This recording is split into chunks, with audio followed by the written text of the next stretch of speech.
Me bloquearon el ascenso porque no era un jugador de equipo. Así que encontré una laguna en el contrato de su cliente más importante. La expuse de forma anónima y vi cómo su mayor fuente de ingresos se marchaba. Hola. Gracias por su continuo apoyo. Esto significa mucho para nosotros. Si disfrutan de las historias que compartimos, suscríbanse a este canal. Sería genial si también pudieran comentar desde qué ciudad nos están viendo. Podríamos mencionarles en nuestra próxima historia. Hoy, nuestra mención especial es para Andrew Sidwell de Ohio. Nos alegra que disfruten de nuestras historias. Ahora, profundicemos en los detalles de la historia de hoy. Sucedió en la sala de conferencias con paredes de cristal, la que fue diseñada para que todos pudieran presenciar tu ascenso o tu caída, dependiendo de la agenda del día. Me senté allí con el corazón latiéndome con fuerza, mi portátil cerrado frente a mí como un ataúd. Al otro lado de la mesa, mi gerente, Claire, se aclaró la garganta y anunció a la sala que, después de una cuidadosa deliberación, habían decidido optar por otra persona para el puesto senior. Un suave murmullo recorrió el equipo. Mantuve mi rostro inexpresivo, incluso cuando mi estómago se apretaba tanto que pensé que me enfermaría. Los ojos de Claire se dirigieron hacia mí. Luego se apartaron, como si yo fuera algo desagradable que hubiera pisado. Valoramos la colaboración, dijo, como si leyera una tarjeta de referencia, y necesitamos líderes que prioricen al equipo. Apenas escuché el resto. Mi mente ya estaba desentrañando los meses de noches largas, los fines de semana perdidos, las ideas que desfilaban como propias. En ese momento, algo dentro de mí no solo se rompió, se calcificó. La reunión terminó con un puñado de aplausos incómodos, como si se estuvieran felicitando por una muerte limpia. Me levanté lentamente, recogiendo mis cosas con una gracia mecánica, con cuidado de no dejar que vieran cómo me temblaban las manos al girarme para irme. Capté mi reflejo en el cristal. Una sonrisa educada clavada en un rostro que ya no parecía el mío. Me moví por los pasillos como un fantasma, asintiendo a las personas que no podían mirarme a los ojos, sintiendo el peso de todas las traiciones que había tolerado por el bien común. Pensé en los correos electrónicos que escribí, las sesiones de lluvia de ideas nocturnas, las crisis que había solucionado sin pedir crédito. Pensé en cada vez que me quedé en silencio, creyendo que el trabajo duro hablaría más fuerte que la política. Qué tonta había sido al pensar que la lealtad importaba más que la visibilidad en este lugar. La supervivencia no se trataba de ser bueno, se trataba de ser visto, de no necesitar nada y de entregarlo todo. De vuelta a mi escritorio, me senté lentamente, la tela sintética de mi silla susurrando contra mi traje. A mi alrededor, la oficina zumbaba con una falsa sensación de normalidad. Teléfonos sonando, teclados tecleando, risas filtrándose de las reuniones a puerta cerrada a las que ya no me invitaban. La pantalla de mi ordenador parpadeó al encenderse, bañando mi rostro con una fría luz azul. Abrí mi bandeja de entrada mecánicamente y encontré el correo electrónico de rechazo formal que ya me esperaba, como si se hubieran preparado para mi fracaso mucho antes de que me atreviera a tener esperanza.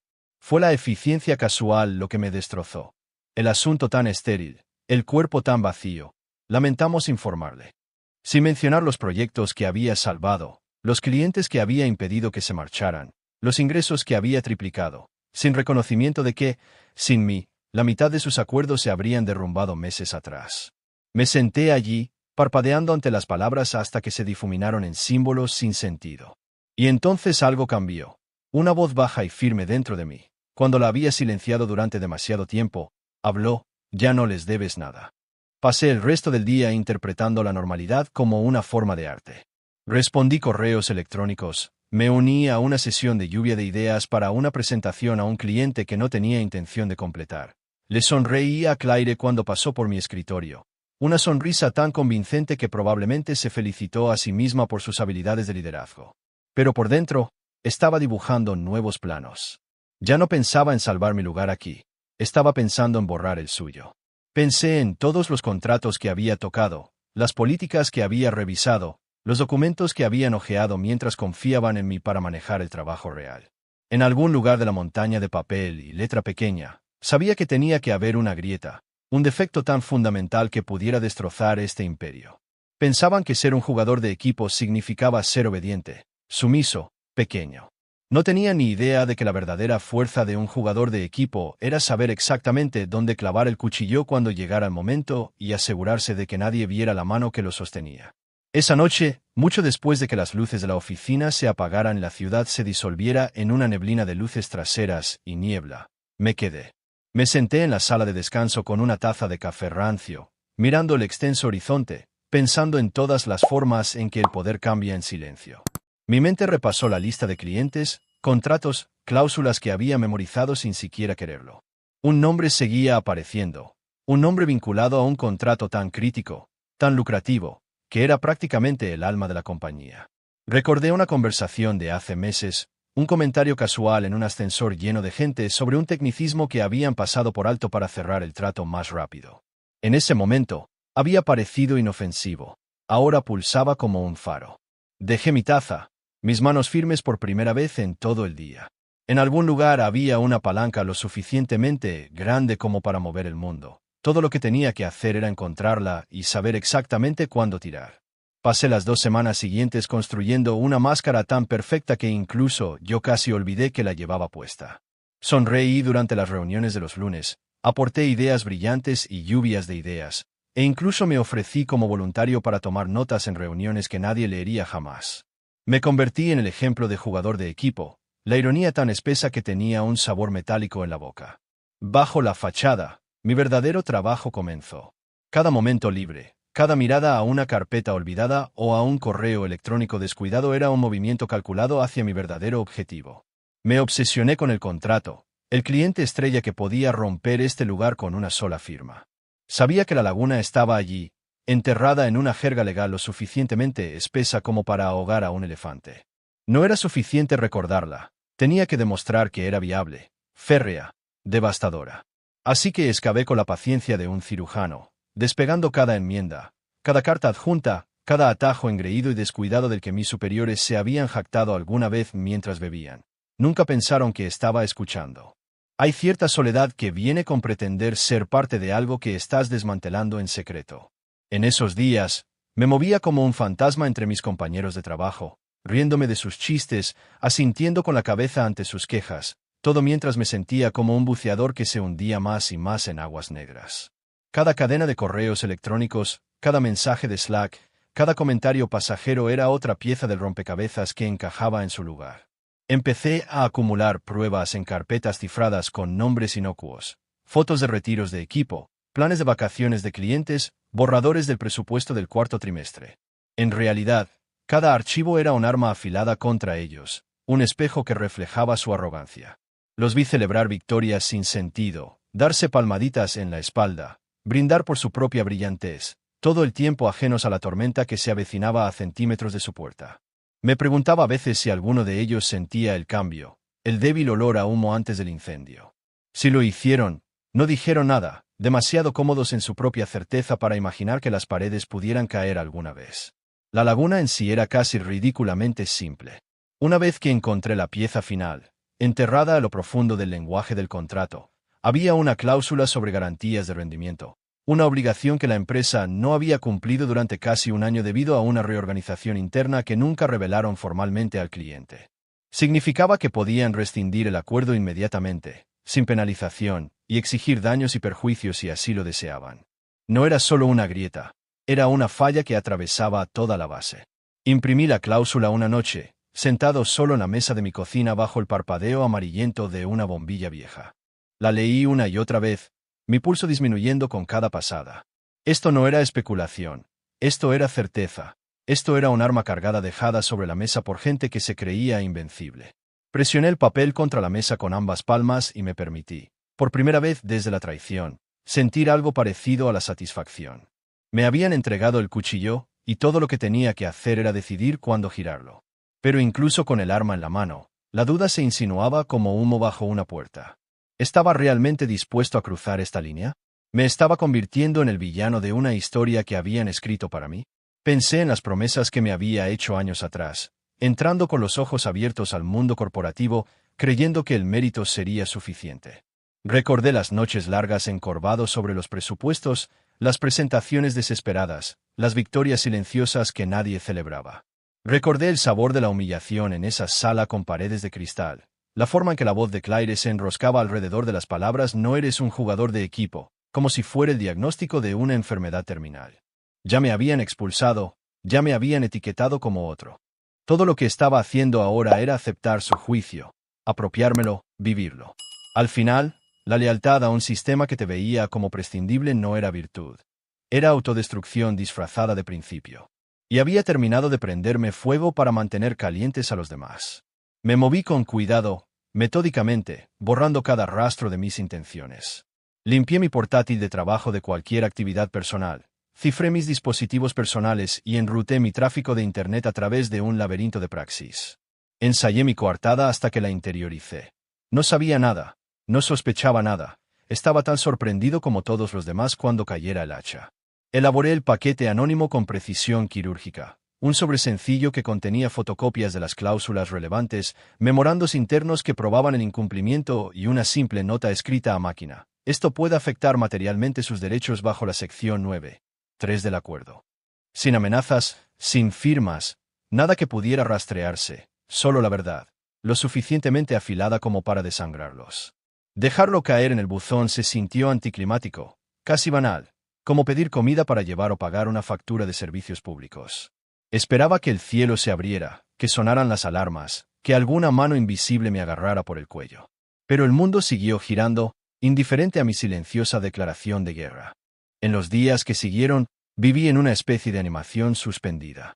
Cada vez que sonaba el teléfono de la oficina, cada vez que Claire llamaba a alguien a una reunión privada, mi pulso latía como un pájaro atrapado. Me dije a mí mismo que fuera paciente, que confiara en la lenta quemadura de las consecuencias. Mientras tanto, empezaron a aparecer pequeñas grietas, conversaciones susurradas que se silenciaban cuando entraba en la habitación, líderes senior con la boca apretada y ojos dardos, reuniones que de repente eran solo por invitación. Sonreí más durante esos días que nunca antes, porque sonreír era más seguro que regodearse. Sonreí porque la espera era casi peor que el acto en sí. Sonreí porque en algún lugar, el equipo legal del cliente estaba leyendo los documentos que había enviado, conectando los puntos, trazando sus propios planes de batalla. La mecha estaba encendida, era solo cuestión de tiempo. Comenzó con un correo electrónico, simple, casi estéril, en la bandeja de entrada de nuestro CEO. Por supuesto, no se suponía que yo supiera eso, pero en un ecosistema como el nuestro, los chismes viajaban más rápido que los memorandos oficiales. Los susurros llenaron la oficina como una creciente inundación. El cliente tenía preguntas sobre su contrato, el departamento legal estaba revisando algunas preocupaciones, se convocaban reuniones a horas extrañas a puerta cerrada que solían estar siempre abiertas. Mantuve la cabeza baja, respondiendo correos electrónicos con ráfagas corteses y eficientes, ofreciéndome como voluntario para tareas menores, manteniendo la ficción de mi inocuidad. Pero por dentro, estaba electrizado. Podía sentir la maquinaria chirriando hacia el colapso inevitable. Vi a Claire caminando de un lado a otro en las salas de conferencias de cristal, con el rostro tenso y los gestos bruscos. Noté la forma en que el equipo de liderazgo se aferraba más, formando una colmena ansiosa, zumbando con un miedo tácito. Se estaban dando cuenta, demasiado tarde, de que algo se les había escapado. Sonreí en mi taza de café y esperé a que el cuchillo que había afilado encontrara su marca. Al final de esa semana, el equipo de auditoría del cliente había descendido como un enjambre. Trajes recorrían los pasillos, exigiendo archivos, haciendo preguntas incómodas, solicitando reuniones sin explicar por qué. Sacaron contratos de los archivos, revisaron cartas de enmienda, escudriñaron informes de rendimiento con paciencia depredadora. Observé a mis colegas luchar, su confianza evaporándose como sudor bajo una lupa. Claire ya no parloteaba sobre la cultura de equipo o los objetivos compartidos. Ahora su voz tenía un tono quebradizo, su sonrisa forzada en algo más parecido a una mueca. Asistí a las reuniones generales que convocó apresuradamente. La escuché decirnos que todo estaba bajo control, que debíamos mantenernos positivos. Las mentiras sabían a ceniza en el fondo de mi garganta. En la sala, capté la mirada de otro asociado junior, alguien que también había sido pasado por alto, pisoteado, olvidado. Por una breve fracción de segundo, vi el destello de sospecha allí. Luego desapareció, tragado por su propio instinto de supervivencia. Bien, que miren hacia otro lado, que duden el uno del otro. Me había asegurado de que mis manos estuvieran limpias. El verdadero golpe llegó un martes, justo después del almuerzo, cuando el director legal del cliente emitió una notificación formal de incumplimiento. El documento impactó como una bomba. De repente, no había forma de contener el pánico. Los teléfonos sonaban sin cesar. Los ejecutivos se reunían en salas de guerra de emergencia. Abogados con trajes a rayas recorrían los pasillos con rostros esculpidos en granito. No fue solo el incumplimiento en sí lo que nos destrozó, fue lo que implicaba. El cliente tenía motivos para rescindir inmediatamente. Peor aún, podían exigir daños retroactivos por cada mes de incumplimiento. La pérdida de ingresos por sí sola sería catastrófica. Opciones sobre acciones, bonificaciones, planes de expansión, desaparecidos, evaporados en un solo aliento. Me senté en mi escritorio, fingiendo leer un informe trimestral, sintiendo la deliciosa vibración del caos resonando a través de los huesos del edificio. Era una sinfonía compuesta de susurros, miradas y llamadas no devueltas. Por primera vez desde la traición, no me sentí impotente, me sentí inevitable. A medida que comenzaban las consecuencias, la imagen cuidadosamente elaborada de Claire se resquebrajó bajo la presión. Ladraba órdenes, culpaba a los subordinados, se distanciaba de las decisiones de las que una vez se había jactado. La vi arrojar a la gente debajo del autobús con una velocidad que rozaba el atletismo, arañando desesperadamente por sobrevivir. Los gerentes senior comenzaron a devorarse unos a otros, luchando por restos de negación, reescribiendo la historia con la ferocidad de hombres que se ahogan. La hipocresía era asombrosa, pero no sorprendente. Lo había sabido, incluso cuando me reprendieron por mi supuesta falta de espíritu de equipo, que solo se preocupaban por el equipo cuando les servía. Ahora, despojados de sus ilusiones, no eran más que niños asustados disfrazados de líderes. Una parte de mí se regocijó con su desmoronamiento, pero otra parte, la parte que habían intentado y no habían logrado matar, lloró un poco. No por ellos, sino por el sueño que una vez creí posible aquí, por la persona que había sido antes de aprender mejor.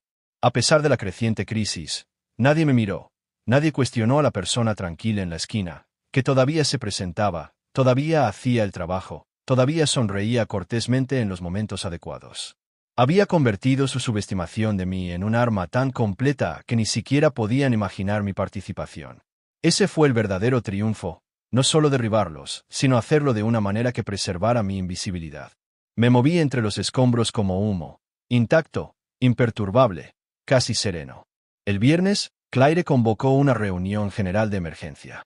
Se paró al frente de la sala, agarrando un micrófono como una mujer que se ahoga se agarra a un trozo de madera flotante, e inventó una historia sobre desafíos externos, sobre malentendidos lamentables, sobre oportunidades de crecimiento. Su voz vaciló en ciertas palabras, y me pregunté si alguien más notó la forma en que le temblaban las manos, la forma en que sus ojos se movían como pájaros atrapados. Tal vez lo hicieron, tal vez no les importó. El miedo tiene una forma de reducir la imaginación moral de las personas. Todos estaban tratando de sobrevivir ahora, igual que yo, solo que yo tenía una ventaja. Después de la reunión, me quedé cerca de la estación de café, volviendo a llenar una taza que no tenía intención de beber. Observé a Claire y a los ejecutivos agrupados cerca de los ascensores, hablando en voz baja y urgente. Capté fragmentos de frases: rescindir inmediatamente, preparar paquetes de indemnización, control de daños. El edificio en sí parecía hundirse bajo el peso de todo, como si los cimientos entendieran lo que el liderazgo aún se negaba a admitir. Esta no era una tormenta que pudieran esperar. Este era el comienzo de un evento de extinción. Pensé brevemente en escabullirme, en reportarme enfermo, en distanciarme de los escombros. Pero no, necesitaba verlo. Necesitaba sentir las paredes temblar y escuchar las puertas cerrarse de golpe y saborear la ruina que había diseñado. Esto no era solo venganza, era un ritual, era una recuperación. Más tarde esa noche, mientras caminaba por las calles de la ciudad bajo el silencio del anochecer, sentí la extraña y eléctrica soledad de la victoria asentándose en mis huesos. Lo había hecho. Había apretado el gatillo que ni siquiera sabían que existía. Me había convertido en el fantasma que merecían temer. El horizonte brillaba como un espejo roto, cada ventana reflejando una versión diferente de mí. La versión que creía, la versión que luchaba, la versión que eligió sobrevivir por cualquier medio necesario. Metí las manos en los bolsillos de mi abrigo y seguí caminando, inadvertido por las multitudes que me rodeaban. Era invisible de nuevo, pero esta vez era por elección. Y en algún lugar, en una sala de juntas iluminada por el frío resplandor de ambiciones moribundas, Claire y sus compinches estaban descubriendo que ningún imperio, por muy dorado que sea, puede sostenerse para siempre sobre los huesos de los invisibles. El lunes comenzaron los despidos.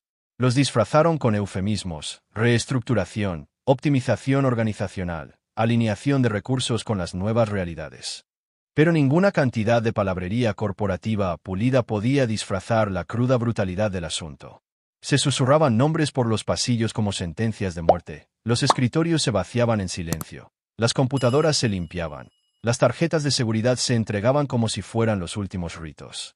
Lo observé todo con un desapego vacío, flotando sobre la carnicería que había orquestado. No había alegría en ello, ni emoción vengativa, solo una sombría inevitabilidad, como ver la marea tragarse un castillo de arena que sabías que nunca fue construido para durar. El rostro de Claire se ponía más pálido cada día, sus rasgos afilados se convertían en algo frágil y desesperado. A pesar de toda su retórica pulida, ahora no tenía poder. Una figura decorativa que presidía un barco que se hundía. Se movía como alguien que lleva una vergüenza secreta, aunque todavía se aferraba a la ficción del control. Me preguntaba si alguna vez recordaría la reunión en la que me humilló, si se daría cuenta de que había elegido al enemigo equivocado. Dentro de la oficina, la atmósfera se espesó hasta convertirse en algo casi físico, una presión que oprimía los pulmones y hacía que cada respiración fuera un esfuerzo. Las conversaciones se reducían a murmullos. El contacto visual se volvía peligroso. Nadie quería que lo vieran alineándose demasiado con nadie más, no fuera que la culpa o la culpa se propagaran por asociación. Incluso las amistades que habían resistido años de noches largas y victorias compartidas ahora se deshilachaban. Me moví a través de todo intacto, un fantasma con una identificación de la compañía. Presenté mis informes, asistí a mis reuniones, asentí solemnemente a cada anuncio, a cada frase hecha sobre mantenerse fuerte en tiempos difíciles.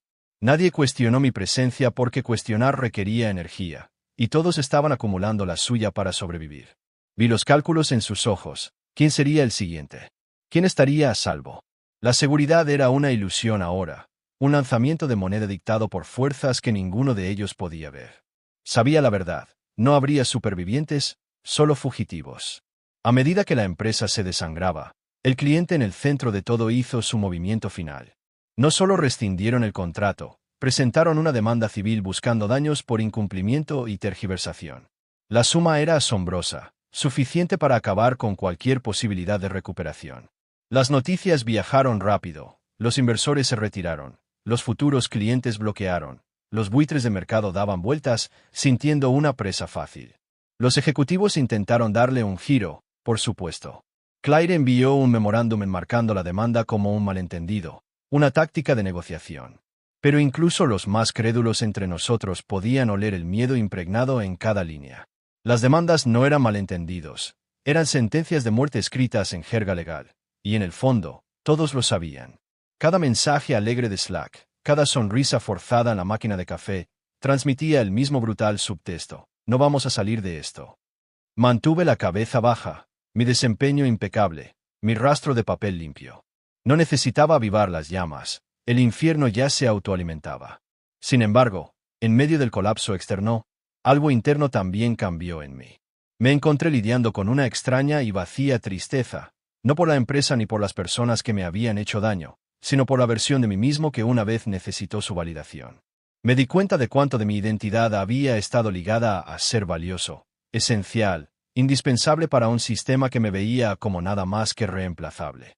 Había pasado años alimentando esa máquina con mi tiempo, mis ideas, mi esperanza, creyendo que si trabajaba más duro, si me probaba lo suficiente, me ganaría un lugar que no podría ser quitado. Ahora, viendo cómo todo se derrumbaba, veía lo absurdo de esa creencia al descubierto. No me habían rechazado porque me faltara algo, me habían rechazado porque mi existencia era inconveniente para su mediocridad. La excelencia era una amenaza en un mundo construido sobre la gestión de las percepciones, no de los resultados. Necesitaban a alguien que asintieran, sonriera y desapareciera entre bastidores. Necesitaban a alguien más pequeño. Me había negado a encogerme, y por eso, habían intentado borrarme. En cambio, los borré a ellos. En las últimas semanas, las cartas de renuncia comenzaron a acumularse más rápido que los avisos de despido. Las personas que tenían opciones las ejercían. Los que no, se aferraban a los restos de seguridad que quedaban. Sabía que era solo cuestión de tiempo antes de que las paredes se derrumbaran por completo. Tenía que tomar una decisión. Quedarme hasta el amargo final o irme en mis propios términos. La decisión no fue difícil. Quedarme significaría participar en el teatro de la negación, Fingir no ver la podredumbre que carcomía los cimientos. Irme significaría reconocer que mi venganza estaba completa, que no me quedaba nada que demostrar, no más batallas que librar aquí. Elegí irme en silencio, sin fanfarrias. Redacté mi carta de renuncia con desapego clínico, una obra maestra de educada ambigüedad. Sin acusaciones, sin recriminaciones, solo gratitud por las oportunidades y una vaga alusión a nuevos desafíos. La entregué un viernes por la tarde, sonriendo mientras Claire la aceptaba con una frágil cortesía que no podía ocultar del todo su alivio. Otro problema resuelto, otro fantasma saliendo del escenario por la izquierda. Al salir de ese edificio por última vez, no sentí triunfo, ni reivindicación, solo un vacío limpio y preciso, como una herida que finalmente había dejado de sangrar. No miré atrás, no quedaba nada allí para mí, solo cenizas y ecos. La ciudad se extendía ante mí, vasta e indiferente, llena de posibilidades y peligros que aún no me había atrevido a imaginar. Era libre ahora, de una manera que nunca antes había sido, libre, invisible, peligroso. El tipo de peligro que proviene de sobrevivir al incendio que estaba destinado a consumirte. Pensé en los rostros que había dejado atrás, las traiciones, las humillaciones, los mezquinos juegos de poder, y no sentí nada. Eran notas al pie ahora, lecciones escritas en tejido cicatricial. La verdadera historia aún estaba por delante de mí, sin escribir, esperando. Y esta vez, yo sería quien sostuviera el bolígrafo.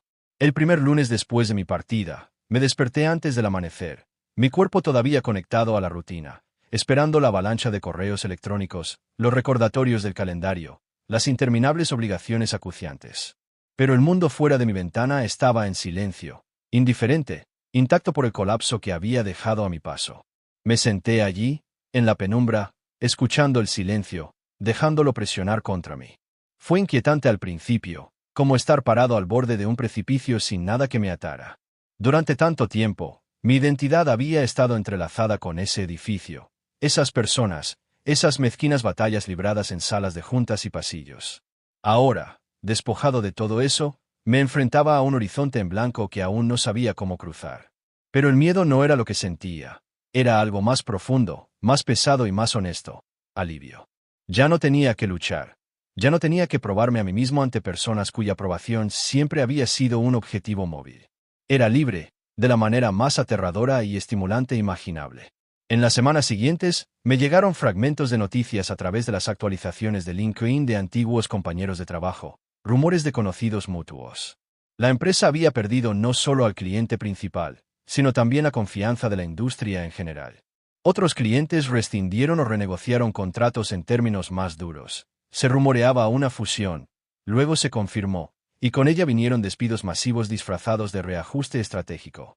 Claire aceptó un trabajo en una empresa más pequeña, un descenso que hizo girar como una lección personal para un mejor equilibrio entre la vida laboral y personal.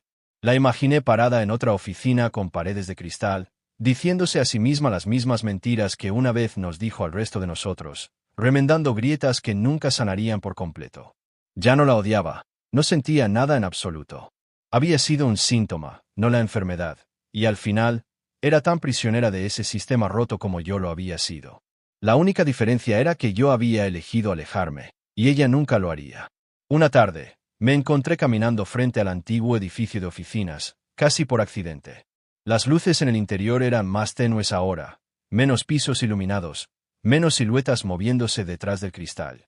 Me quedé parado al otro lado de la calle por un largo momento, estudiando el lugar donde había pasado tantos años intercambiando pedazos de mí mismo por promesas que nunca se cumplieron. Parecía más pequeño ahora, de alguna manera encogido por el peso de su propio fracaso. Pensé en el último proyecto en el que había trabajado allí. Las notas meticulosas, las revisiones nocturnas, los intentos desesperados de hacer algo impecable en un lugar que recompensaba la mediocridad disfrazada de lealtad. Pensé en la cláusula del contrato, la que habían ignorado, y como algo tan pequeño, tan invisible, había sido suficiente para derrumbarlo todo. Me apreté el abrigo más fuerte a mi alrededor, no contra el frío, sino contra el recuerdo. No necesitaba volver a entrar, no necesitaba enfrentarme a nadie. El enfrentamiento ya había ocurrido. En cada llamada sin respuesta, cada piso cerrado, cada discurso de victoria vacío. Empezar de nuevo fue más difícil de lo que esperaba, pero de una manera que se sentía honesta, como reconstruir una casa con tus propias manos después de verla arder. No me apresuré. Al principio acepté trabajos independientes, pequeños proyectos donde podía elegir con quién trabajaba y en qué términos. Dije que no a más ofertas que a las que dije que sí, trazando líneas alrededor de mi tiempo y energía como fortificaciones. Me prometí a mí mismo que nunca más sacrificaría mi cordura por el beneficio de otra persona. Creé nuevos rituales, café en el balcón al amanecer, largas caminatas sin destino, noches dedicadas a redactar planes que no pertenecían a nadie más que a mí. Lentamente, las piezas de una nueva vida comenzaron a tomar forma, no dictadas por la ambición o la supervivencia, sino por la intención. Por primera vez en años, no estaba tratando de superar alguna amenaza invisible, no estaba tratando de ganarme la aprobación de personas que medían el valor por la facilidad con la que podía ser olvidado. Estaba construyendo algo que no me podían quitar porque no estaba construido en sus términos. Una noche, mientras clasificaba carpetas viejas en mi computadora portátil, encontré un archivo enterrado en lo profundo de un directorio olvidado. Era el contrato original, el que tenía la falla fatal. Lo abrí, escaneando las líneas familiares, sintiendo el débil eco de la ira y la traición que una vez me habían consumido. Me quedé sobre la tecla eliminar por un largo momento, el cursor parpadeando como un latido del corazón. Conservarlo una vez se había sentido como aferrarse a un arma, un recordatorio de lo que era capaz de hacer. Pero ahora se sentía como un peso muerto, un ancla a una versión de mí mismo que estaba listo para dejar atrás. Presioné eliminar y el archivo desapareció en el éter digital, sin fanfarrias, sin triunfo, solo una liberación silenciosa, como exhalar después de contener la respiración durante demasiado tiempo. Algunas batallas no terminan con la victoria, terminan con el simple y deliberado acto de elegir no luchar más. Al cerrar mi computadora portátil y apagar las luces, pensé en las palabras que habían usado para descartarme todos esos meses atrás. No es un jugador de equipo. En ese momento, se había sentido como una marca, una letra escarlata grabada en mi piel. Ahora, la usaba como armadura. Habían tenido razón, pero no de la manera que pensaban. No era un jugador de equipo, no para un equipo que exigía mi silencio, mi sumisión, mi desaparición. Nunca estuve destinado a desaparecer. Estaba destinado a arder más brillante, a tallar mi propio camino a través del humo y las ruinas que dejaron atrás. Yo era el equipo, yo era el jugador, yo era el arquitecto de mi propia supervivencia. Y lo que sea que viniera después, lo enfrentaría, no con disculpas o permiso, sino con la silenciosa e inquebrantable certeza de alguien que ya había caminado a través del fuego y había emergido entero al otro lado. La ciudad se extendía ante mí mientras salía al balcón, las luces parpadeando como faros distantes. En algún lugar, había nuevas batallas que librar, nuevas historias que escribir, nuevas heridas que soportar y curar. Pero serían mías, todas ellas, elegidas y libradas en mis términos. Me quedé allí por un largo rato, respirando el aire nocturno, sintiendo el pulso de la posibilidad bajo mi piel. Ya no tenía miedo, ya no estaba enojado, ya no era pequeño. Era libre. Y esta vez, ni siquiera me verían venir. Si esta historia te impactó profundamente, no olvides darle me gusta, comentar tu momento favorito y suscribirte para obtener más narrativas intensas y realistas. Tu apoyo mantiene estos secretos fluyendo. Nos vemos pronto en nuestra próxima.